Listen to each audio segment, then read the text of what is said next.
pod construction, our second hand building technique. But first I want to talk about if you have bone dry pottery. This is Reese's pinch pot that he made.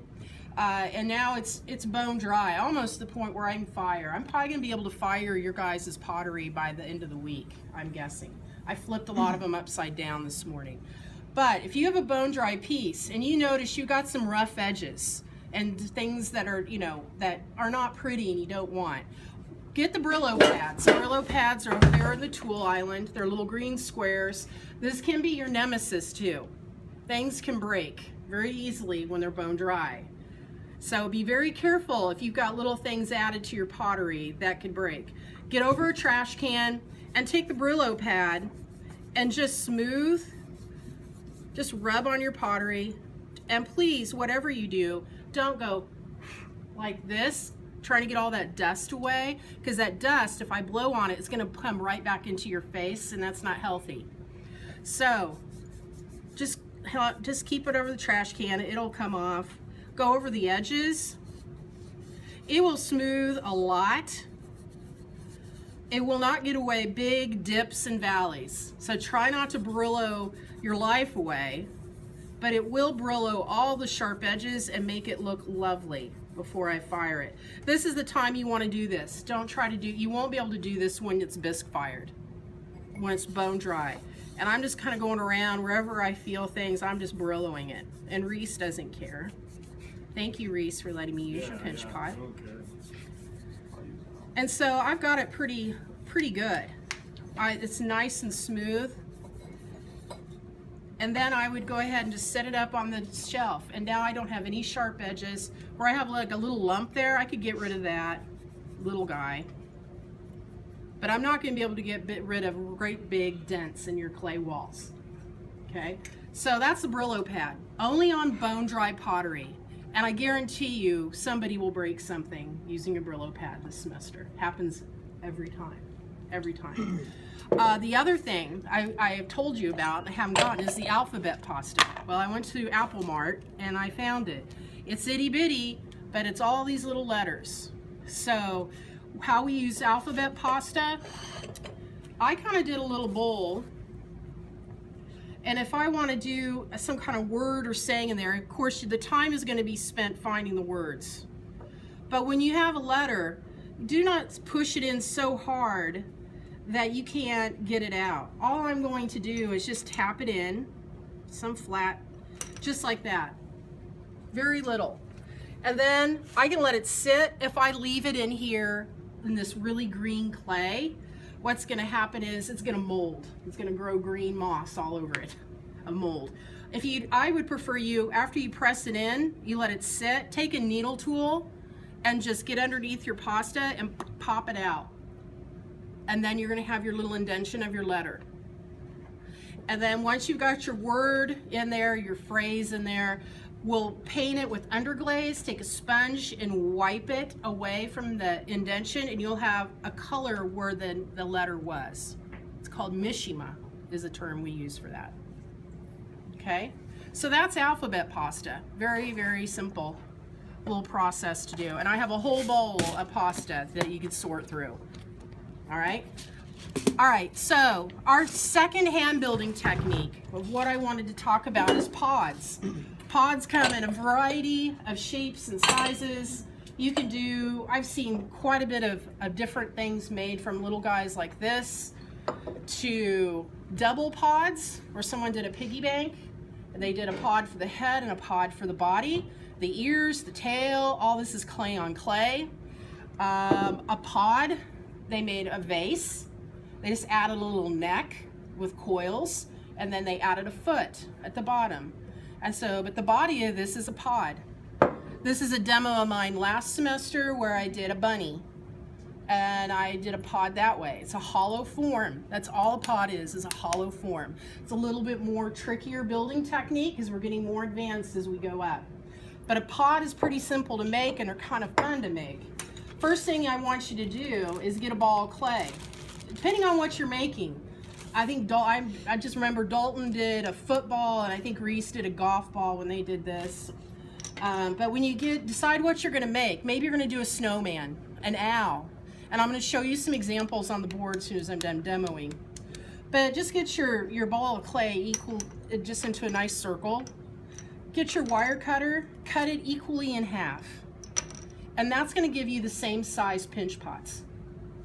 How I approach it, I was going to make an M&M with mine because I wanted it more flat. So I made my 2 pinch pots. I left my clay this way after I cut it. I push down in the middle and I make my pinch pots just like this. I want to make sure they're the same size because we're going to stick them together rim to rim like that. Okay, so I'm happy with this. If you want something that's not quite as flat as these, that this piece is going to be, roll these 2 pieces that you just cut in half into a ball again and make your pinch pot the way I showed you for the ones we just made. Make sense, guys? Okay, so I've already kind of got one started. I'm happy with the thickness. I don't want these walls to be too paper thin. About that equal thickness is really good. Then what I'm going to do is I'm going to score the tops of my pinch pots. Use a fork, it's so much quicker and it does a better job. I'm going to slip, use my finger, and a brush. I just need to slip one side. And then I'm going to stick these together. My rims really need to meet. I cannot have one rim out like that and the other one setting inside, or it's going to be a nightmare for you to smooth it together. So that's pretty good. I'm going to give it a little twist. Then I'm going to give my fork and I'm going to score all the way around this seam. I'm doing that because this clay, we're going to smooth it. And I want these 2 pieces to really stick together. And I want to make careful that I don't push in because you'll never get it pushed back out. So take your rib tool, hold it, I'm right-handed. I hold my rib pretty short. I don't hold it real flimsy. I use the corner of it, and all I'm going to do is go back and forth, and I want to get rid of this seam, just like that. This is where a little bit of time, just smoothing that away. Be careful not to press it in. The air that's trapped inside this pot is your friend. It's working for you at this stage. So we don't want a hole in it or anything yet. So I'm just going to smooth this away, just so my seams are nice and secure, just like that. So now I've got a hollow form of clay. Now if I was going to be making a snowman, that would be my base. And then what I could do is make a smaller little pinch pot and set it for the middle and a smaller one for the top, and I can curve my lips of my pinch pot in. If I'm doing a football, I know my seam is this way because I can still kind of see it. So I'm going to make the ends of my football not where the seam is. So all you're going to do is use the palm of your hand, and I'm going to start stretching this clay out on both ends, just like this. And I can continue doing that. I can continue using my rib tool because that's not smooth at all. I'd want that much smoother. I can pat it, help with the shape, and I can continue pulling until I get it long enough to look like a football. And then I can do clay on clay for the stitches, or baseball, or whatever. I'm going to do an M&M, so I'm going to flatten mine.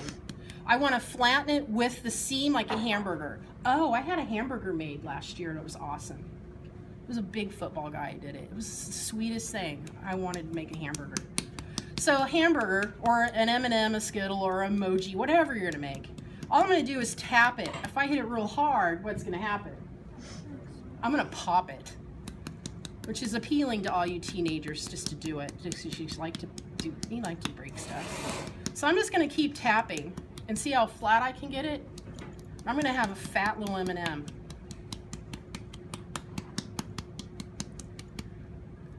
I'm going to flip it upside down.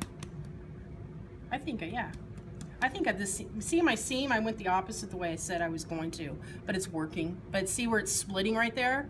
Where it splits, just take your rib. I put a hole in it. I'm just going to take my rib and pull some clay over that, just like that. I saved it. Anywhere where you got it split, pull clay. I would not recommend doing it this way. I meant to do it this way. Sorry, my bad. But I did it. It worked out. So there's my M&M. I'm going to take a damp sponge. I'm going to clean up all the goo and stuff, chunks of clay, and I'm going to make it look beautiful because I don't want it to look all lumpy and bumpy. Now, one thing we can't do, we can't have air trapped in here when I fire it. Do not put a hole in this until you're done adding clay to it. If you are going to be using a letter, like I will eventually, I'm going to lay my letter on top. I'm going to trace my letter with my stencil.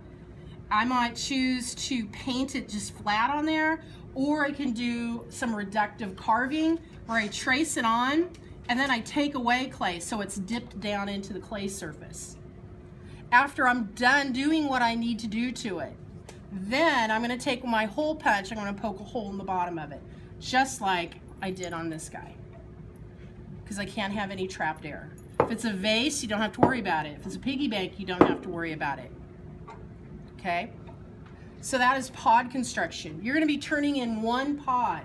Now, I say this, you've got pinch pots going on, right? This is the beginning of the busyness. You're going to have things in different stages all semester now. You need to finish pinch pots before you start pods. So you might have underglazing to do. As soon as you have your underglazing to do, get your stuff on the shelf so it can get dry and I can fire it. And then start thinking about what kind of pot I'm going to make.